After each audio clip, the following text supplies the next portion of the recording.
This morning on DC News Now, it's a DMV First Warn Day. Meteorologist Jackie Layer has what you need to know about this week's extreme heat. Increasing their presence, how local officials are reacting to the bombings in Iran over the weekend. Metro's extended hours. There's been a lot of congestion in the mornings and in the afternoons on the Metro, so I think an extra minute would be very well received. A look at the new schedule that begins today. Stretching your dollar with tips on keeping your thermostat just right, but your energy bill low. Summer splash. Where to go in the DMV to stay cool this week. You're watching the station covering all of the DMV. This is DC News Now. Well, good morning and thanks for starting your Monday with us here on DC News Now at 6 o'clock. I'm Tanaya Wright. And good morning, I'm Shanika Grimshaw. I'll check your commute in just a minute, but first we want to talk about this extreme heat that, Jackie, you mentioned earlier. So we're going to hit over hundreds? Potentially tomorrow. Yeah. I think today right around 100 degrees, but the feels like temperatures, yes, those will be well into the triple digits later on today. Stay cool, stay hydrated. We do have that extreme heat warning. That'll go into effect at 11 o'clock this morning. That will hold till 9 p.m. this evening. So all those areas shaded in that magenta color on your screen. That includes DC, Southern Maryland, the I-95 corridor, even back out towards the I-81 corridor included in that extreme heat warning. As for areas where potentially we could see those heat index values up to 110. Heat advisories, those are the areas shaded in orange on your screen, and that's where we could see those heat index values up to 105 degrees at times. So overall, across the region, we're tracking that heat, tracking that high humidity as well, and even tomorrow it will continue. That extreme heat watch will be from 11 a.m. to 9 p.m. tomorrow, so heads up. This heat humidity sticking around not only tomorrow, but also through Wednesday. Trying to plan out the rest of your day today. We have that sunshine, and that will certainly help with those temperatures to heat up pretty quickly. 82 by 7 a.m. We're talking middle 90s by 11 a.m. and likely feels like temperatures already into the triple digits by that point. Right around 100 degrees by 3 p.m. with those heat index values that could potentially be up to 110 degrees for parts of the area. So I'll have more details on that and look at that 7 day in just a few minutes. Shanika's back with the latest on those roadways. What are you seeing at this hour? All right, let's head out to Prince George's County here. Here's the inner and outer loop. You're looking good right near Powder Mill Road. This is actually BW Parkway north and southbound, so 295 north and southbound. Showing you the inner and outer loop, you will see that you're pretty much moving right along at least past 650 New Hampshire Avenue. That does get tricky though, especially in the later hours of the morning. Give it about another hour, you'll start to see delays. If you're heading over the 14th Street Bridge, you're doing well right now, and we'll get jam-packed though. The Southeast Southwest Freeway looking good for now. DC 295, same thing. But in Manassas, just past 29, we do have this one crash, 66 heading eastbound. So that is towards Centerville. If you're traveling in that direction, definitely give yourself a bit more time. All right, thank you, Shanika. Your time now is coming up on 6:03. The United States bombed Iran, hitting 3 nuclear sites over the weekend. Now, this all started after Israel bombed Iran in a preemptive strike about 2 weeks ago. Israel says that strike was to prevent Iran from developing a nuclear weapon. The two countries have been trading strikes ever since, but this is the first time the U.S. has gotten directly involved, despite President Trump saying he'd weigh involvement in the coming weeks. Trump speaking on the objective of the strikes. Our objective was the destruction of Iran's nuclear enrichment capacity and a stop to the nuclear threat posed by the world's #1 state sponsor of terror. Tonight, I can report to the world that the strikes were a spectacular military success. Iran's key nuclear enrichment facilities have been completely and totally obliterated. Iran, the bully of the Middle East, must now make peace. And President Trump went on to say that future attacks may be coming to Iran. Iran reacting to the strike, saying, quote, the U.S. has itself launched a dangerous war against Iran. The United Nations closely monitoring the situation. Their nuclear watchdog will be holding an emergency meeting sometime today.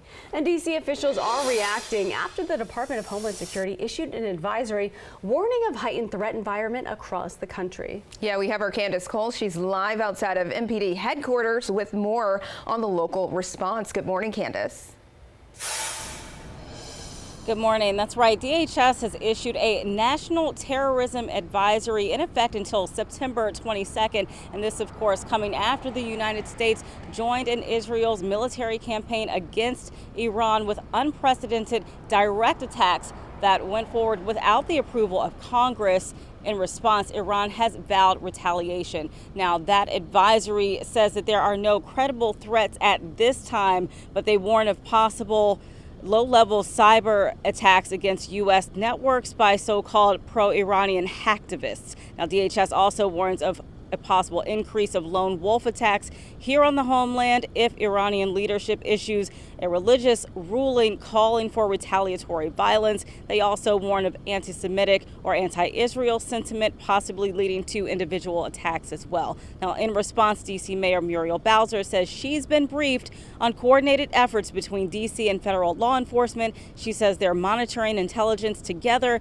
and calling for people to stay vigilant. MPD also says there are no credible threats against the district at this time. But of course, the rule of thumb here is if you see something, say something. You can always call 911 in the case of an emergency. And if you notice any suspicious activity, you can visit iwatch.dc.gov and file a report. Reporting live in Northwest, Candace Cole, DC News Now.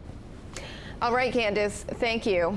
And several local police departments are increasing their presence around places of worship. This follows America's strikes on Iran. Multiple law enforcement agencies, including D.C. Police, Fairfax, Montgomery, and Anne Arundel counties, took to social media to share their local response, despite no known threats in our area.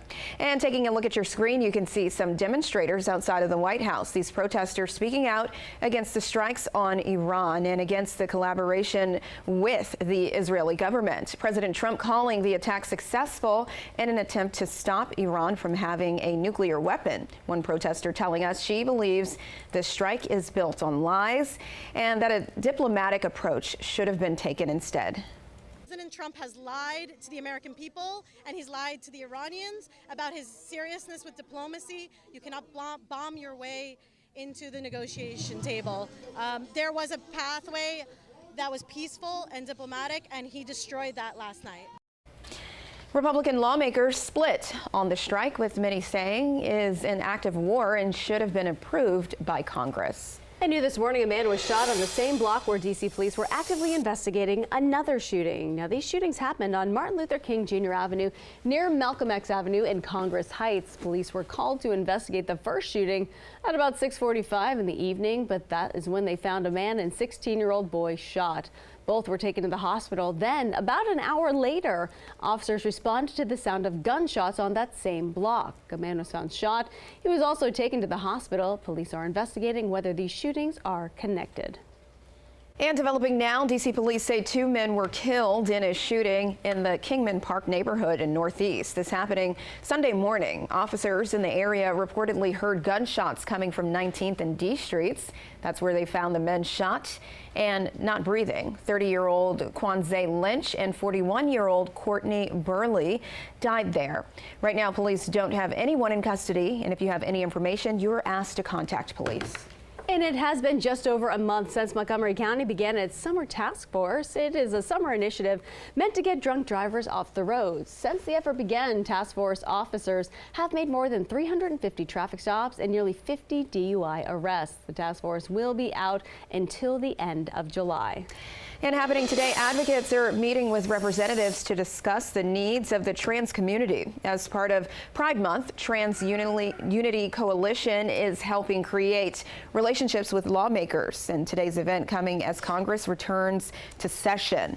Last week, they held a rally outside of the Capitol and a march to the White House to advocate for the trans community. And happening this summer, a meals program for kids in the district. The mayor says the D.C. Youth Meals program is now up and running. Students can visit any one of the 100 sites to get a meal from today through August 24th. The district also offering families Sunbucks. You can apply, and eligible students will get a one-time $120 debit type card to buy food this summer.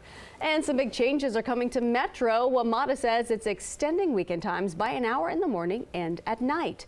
Our Max Marcilla explains the changes. If you were one of the many people stuck in the awful red line congestion on Wednesday because of a signal error, well, the latest news from Metro is a flip of the script. The lines were incredibly busy, and I just decided to get out and walk at Van Ness and catch an Uber about 4 blocks away from the Metro. Madeline was one of those stuck commuters late to the office on Wednesday and now is one of many Red Line riders excited for the new changes. An extra minute can make all the difference if you're running late, and there's been a lot of congestion in the mornings and in the afternoons on the Metro, so I think an extra minute would be very well received. That change is not the only one. Metro announcing that weekend hours are extending an hour earlier in the morning, so now 6 a.m., and an hour later at night, 2 a.m. on Saturday and Sunday mornings. I sell flowers over there, so I come up here on the weekend to do my flowers, and if I can get here extra hour earlier, that gives me time to set up. A chance to be even more productive in the mornings and have another option to get home safely after a late night. It just means that we can stay out later, we can go dancing a little bit longer, and enjoy a little bit more of what DC has to offer. Your time now is 6:10 on a Monday. Budgeting tips for vacationers. Yeah, we're helping you stretch your dollar with some advice before your next trip. And how Congresswoman Abigail Spanberger plans to travel across the state on the campaign trail for Virginia governor.